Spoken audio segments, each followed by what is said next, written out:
Hey everyone, my name is Nick and welcome back to the channel, and in today's video we're going to be taking a look at Magnus the Red. Now, when Primarchs became a thing in 40k, I think back in, 7th edition, I was very sceptical. So we saw Rabute Guilliman come out, and then we saw the mess that actually could make of the game. Such a powerful aura. If anyone can cast their minds back to the castling that used to happen. So you used to have like a tech marine, 6 squads of 5 marines with razorbacks, all sat with a bunch of rerolls all through Rabute. I remember playing that in my one and only tournament I've ever attended, and it was ridiculous.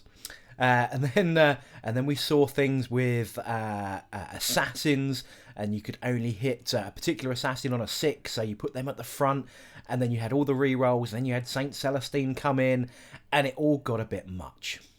Fast forward a little bit longer, and then we ended up with Magnus, and we also ended up with the Grim Reaper himself, Mortarion from the Death Guard.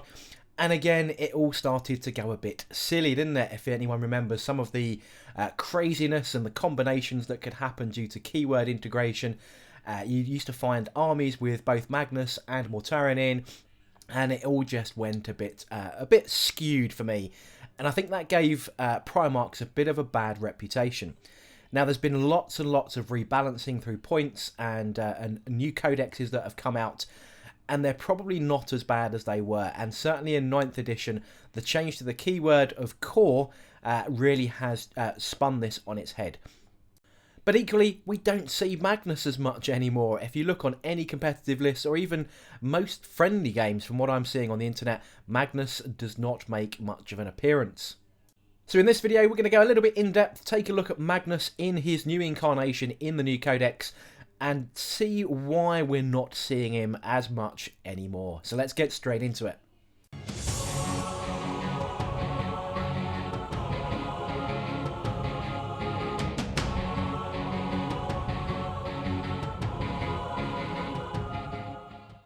So as always in this series, let's take a look at the stat line of Magnus the Red. He is a move of 16, weapon skill of 2+, ballistic skill 2+, strength 8, toughness 7, 18 wounds, 8 attacks, a leadership of 10, and a save of 3+.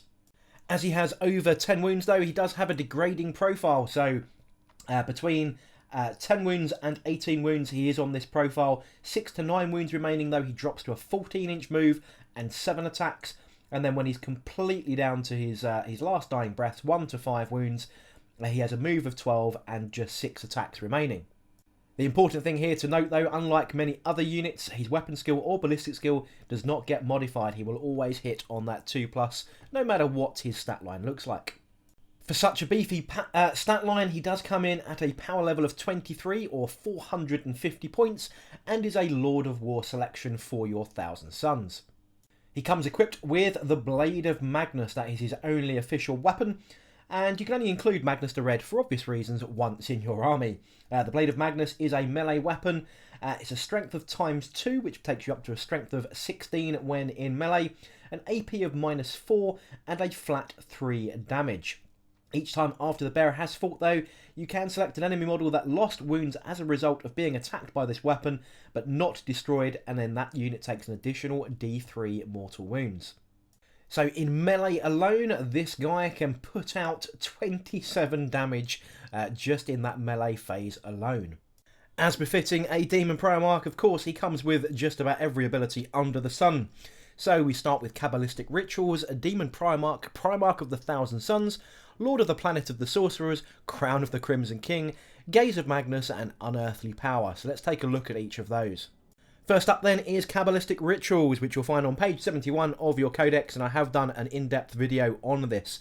Basically every unit from your army, if it is within the 1000 Suns keyword, you become a Cabal, and Magnus will generate 4 Cabal points and be able to use all of the fancy abilities in your Psychic phase. So yeah, lots of cool things that can be done to boost Magnus. Next up is Demon Primarch. Basically what this says is if you include Magnus, he must be your Warlord, unless you have another model in your army with that same wording, in which case then you have to pick one or the other. If you look through the Thousand Suns Codex, if you are playing purely Thousand Suns, no other model has this, so if you do pick him, he is going to be your Warlord. Primarch of the Thousand Suns is his aura ability then. Whilst a friendly Thousand Suns core unit within 6 inches of this model, every time that unit makes an attack, you get to re-roll a hit roll of a 1. So re-roll 1s for everything. Doesn't have to be in a specific cult or anything like that, because Magnus, being a named character, can't be in a cult. So you get an army-wide rule of re-roll 1. Next up is Lord of the Planet of the Sorcerers. In your command phase, select a friendly Thousand Suns core or Thousand Suns character unit within 6 inches of Magnus until the start of your next command phase. Each time a model in that unit makes an attack, you can re-roll the hit roll. So this takes the previous Primarch of the Thousand Suns aura ability, which is re-roll everything, or every core unit gets a re-roll of a 1. This allows you to pick one particular unit and then re-roll everything. So it's a one unit trick only, where you get to do multiple re-rolls. Next up then is Crown of the Crimson King. This gives Magnus a 4+ invulnerable save. And in addition to that, you never suffer perils of the warp. So that double 1, double 6, because he does cast a lot of powers, you never have to worry about suffering any mortal wounds to him during that psychic phase. Gaze of Magnus is up next, and this is what we call Super Duper Smite. So each time he manifests Smite Psychic Power, he inflicts D6 mortal wounds instead of the traditional D3. If the result of that psychic test is 11 or more, that changes to 3d3 mortal wounds instead of the d6 for Super Smite. And then finally, Unearthly Power. You get to re-roll psychic tests taken for this model. Each time a psychic test or deny the witch test is taken for this model, add 1 to the result. If this model has 10 or more wounds remaining, add 2 to the result instead. Now this stacks with the natural ability of the Thousand Suns. So the natural ability, called Brotherhood of Sorcerers, add 1 to psychic tests taken by this unit. Magnus, when he's on full power, adds 2 to the result in addition to that 1. So he's always at that power level, at that damage level, sorry, is always adding 3. So that gives a very good chance of hitting that 11 for the Gaze of Magnus 3d3 mortal wound output. And if the fickle nature of Tzeentch is really affecting your dice, of course, as I mentioned, Kabbalistic Rituals, which means that we can add 1 to the psychic test for 5 Cabal points with Kindred Sorcerers, or with Wrath of the Immaterium for 9 Cabal points, add 2 to the psychic test. So realistically, we can get a +5 to Magnus's ability to cast. So just to cover off the remaining rules then, of course he is a Psyker and he can cast and deny 3 psychic powers in your own turn, or deny in your opponent's turn. You know, Smite and 3 powers from the Discipline of Change and or the Discipline of Vengeance. So he gets to know an awful lot and be able to use an awful lot. His faction keywords: Chaos, Tzeentch, Heretic Astartes, Arcana Astartes and Thousand Suns. And his army keywords: Character, Monster, Demon, Primarch, Supreme Commander, Fly, Psyker and Magnus the Red. To take Magnus as your Lord of War in your army then, you must use a Supreme Command detachment, which has a command cost of 0, so the detachment costs you nothing. And the restrictions on that is you can only include 1 of these types of detachment in your army, and that can only include 1 Primarch, Demon Primarch or Supreme Commander unit. And this unit must be your Warlord, which we know is the case with Magnus anyway. That's his special rule. The command benefit for that though is that our next detachment is going to be free. So if you select a brigade, you're going to get an additional 4 command points to pay for that, or 3 command points to pay for a battalion, 2 command points if it includes any patrol detachments. So the other types of detachment that you're going to see quite common, you're not going to be penalised on your CP for doing so. Note though that didn't include Vanguard, Spearhead or Outrider detachments, which will still cost you CP to use. Realistically though, when it comes to Thousand Suns, you're probably not going to use any of those anyway, so the tax that you'd pay for taking those types of detachment are not really worth considering. So why are we not seeing such a beefy stat line, beautiful looking model in a lot of games these days? And I think we're going to start with probably the biggest one for me, and that comes down to the obscuring rule in terrain. So a big feature of 40k is that terrain, and we've got a lot of terrain abilities, and one of the big things is hiding your troops, preventing them being shot off the board in turn 1 if you don't get to go first, which means you get to hide all your stuff behind various bits of terrain. And the key one here is obscuring. So just a reminder of obscuring then, terrain feature 5 inches in height. Models cannot see through or over this terrain feature unless you're an aircraft or you have a wounds characteristic of 18 or more. And guess what? Magnus has 18 wounds, so falls flat bang into the middle of not being able to be obscured. So just as a picture reference, although this isn't Magnus, this is a model equally with more than 18 wounds. You've got a terrain feature here in the middle, 18 inches in height, 5 inches in height. And no matter what you can do, in this case, the screamers, although they can't shoot in this case, can see the knight on the left-hand side, but the knight cannot see the screamers on the right-hand side. So if you're facing something that has loads of las cannons or a very, very strong anti-tank that's going to be firing at big models, you can't see them, but they can quite happily see you as long as you've got true line of sight. So shooting through the windows, for example, perfectly valid target to be able to shoot your big monster. And in this case, we'd be talking about Magnus. Next up, for those that have played Thousand Suns for a while, and we've played with the previous codex, how the psychic powers interact with Magnus has made a big impact into the way that he's now used. One of the big things that we would typically do is, as the cool kids would say, is yeet him up the board using warp time, or temporal surge as it's called now, and you'll be able to get that double movement. He'll be able to move 32 inches and then be able to charge and then be able to unpack his whoop-ass and destroy pretty much whatever he flies into. Temporal surge, which is the new warp time, can only affect Thousand Suns infantry, cavalry and beasts. Magnus is none of those, so he will only ever be limited to his regular 16 inch move, providing he's not been degraded. So he is much slower than he used to be. The second big impact that's transitioned across from one codex to the other is Weaver of Fates. Now, Weaver of Fates, it used to be the ability to add 1 to your invulnerable save. So you could give Magnus basically a 3+ invulnerable save every time you wanted to use him. That's kind of what everyone did. That's now limited to giving a unit a flat 4+ invulnerable save, which he already has. So there's no way to increase him from a 50-50 invulnerable save to a 66% invulnerable save. So another big modification to such a big model. So those for me are the critical downsides of Magnus, but there are a few positives we can talk about. First up is he's quite healable, so even though he might take an awful lot of damage, if he survives the first turn, temporal manipulation to bring back D3 lost wounds can be done. Or alternatively, we can play around with stratagems using warped regeneration.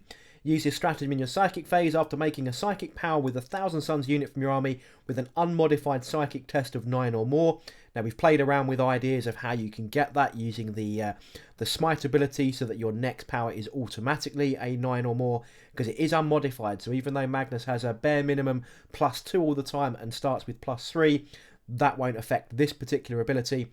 And if that unit contains a model that has lost any wounds, the model is healed and regains up to D3 lost wounds. So there are ways to regen him back up. And of course, finally, I didn't really touch on this earlier, when it comes down to Warlord traits. I did mention that Magnus has to be your Warlord, unless you're running some kind of weird soup with Mortarion these days. He comes with fixed Warlord traits. I did discuss this in the Warlord video. So Magnus the Red comes automatically with Arrogance of Eons, Undying Form and Lord of Forbidden Law. So he can reroll Deny the Witch tests, and if we're a cabal of sorcerers, this warlord can benefit from an additional cabalistic ritual in your psychic phase. So he can be the target of 2 of those cabalistic rituals. Second up is Undying Form, which reduces incoming damage to him by 1. So if he's hit for 3 damage, that automatically then becomes 2 damage. And then finally, Lord of Forbidden Law. If Warlord is Magnus the Red, he knows all the psychic powers from the disciplines he has access to. So that's 12 powers across both sets of psychic powers. So finally then, let's talk about why I feel we're not seeing very many Magnus the Reds appear on a lot of battlefields. So first up, 450 points. Typical games round about sort of the 1750 to 2000 points. He's a quarter of your army. That's a big investment on a single model. If you put that single model down on the battlefield and you cannot hide it and you don't get first turn, he's likely to attract the wrath of the full opponent, and with only a 50-50 save, potentially not going to be there at the end of turn 1. Toughness 7 is low enough to be able to get plenty of easy wounds against him. And okay, yeah, you've got 3+ save. Most people are going to be firing weapons that will mitigate that and push you straight onto your 4+ invulnerable. And he's going to be probably mushed by the time you get to use him. You can, of course, play the strategic reserve attacks, which is going to cost you 3 command points to place him into strategic reserve. So you're going to miss him for an entire turn. Now, of course, you don't know that until you roll the first turn dice to see whether you're going to miss a turn or whether it's going to save his life. Either way, you're then going to be starting 450 points down to start with. Now, you've got to be concerned about the enemy positioning at that point. They're going to know that Magnus is coming on in reserve, will react accordingly, and will not likely be either preparing for it or racking up or being in a position to rack up lots of secondary points or primary points for the mission you're playing. Next for me is to consider what else you could be taking for that 450 points. I've already spoken about Scarab Occult Terminators being absolutely ridiculously good in the Thousand Suns Codex now. And for 430 points, you can take 10 Scarab Occult, which are core, so they're very important for all the buffs. They're OBSEC, and 10 of them come in at 30 wounds. They're actually quite a lot more wounds than Magnus has. And they can be receiving all of those buffs and powers that we can give out. And you can go and check out my Scarab Occult Terminator video for full details on how ridiculously good you can really make them. So, point for point, are you more likely to take 10 Scarab Occult than you are a Magnus? So aside from being able to take potentially a better unit, or paying attacks to hide him, and then losing because you've lost a lot of your points in your investment in that critical turn 1 positioning phase, that, to me, combine those two together is probably why we're not seeing Magnus make a lot of appearances on the battlefield. He's a glorious model. I made a video about Helldrakes probably being the best thing to run with him as a distraction. But all in all, if you're looking to take your Thousand Suns games to a more competitive, or even just to stand on their own 2 feet against some of the more powerful armies out there, we're still looking at you, Drakari, you're probably going to want to take something else. Because you can't throw him up the board like we used to be able to do and really get into the ranks of the enemy super quick, he's more likely to be sat at the back of the board now, dishing out an awful lot of mortal wounds. Yes, that is his biggest trick these days. Instead of throwing him into combat, he is a mortal wound monster. He can throw out so many. So sat at the back, giving it all the psychic might he can. Add in something like the Great Sorcerer for a command point means that he can cast 4 powers. So on top of his crazy smite ability, you could be adding in Tzeentch's Firestorm, Doombolt, Gaze of Hate. You know, there's plenty in there that you can do to issue out a lot of mortal wounds. And just like other Psykers in the army, throw in Malevolent Charge from your Kabbalistic rituals to inflict additional D3 mortal wounds on a mortal wound power. Yeah, he can really, really dish it out. Some of those ranges are a bit questionable if you're keeping him at the back. The opponent is going to know that, may use some screening units where you have to target perhaps the nearer units. And, you know, the gamble on not going first could see that Magnus isn't even on the board to be able to cast his psychic might. And I think you combine all of those elements together, I think you're going to find, and we're seeing this a lot, that people are running regular Exalted Sorcerers, maybe the odd Demon Prince here and there, and an Infernal Master. And that seems to be the common approach. Well, and of course the occasional Arrowman, but not so much, I don't think. So that is the reasons, combine those together, why we're not seeing Magnus. And it is a pity, but as I said in the opening of the video, I was always dubious about the choice and selection of Primarchs into the game. But as always, I would love to know in the comment section what you think. Is Magnus in your list? Are you seeing him in your games if you're playing against him? Is he doing what he needs to do? Or are there better selections, like the Scarab Occult, for example, taking 10 of those instead of Magnus? I'd love to know in that comment section. But I hope you enjoyed this breakdown. I hope you enjoyed my thoughts on the question of where's Magnus. But if you did, I hope you enjoyed, and don't forget to like, comment and subscribe, and I'll see you all on the next video.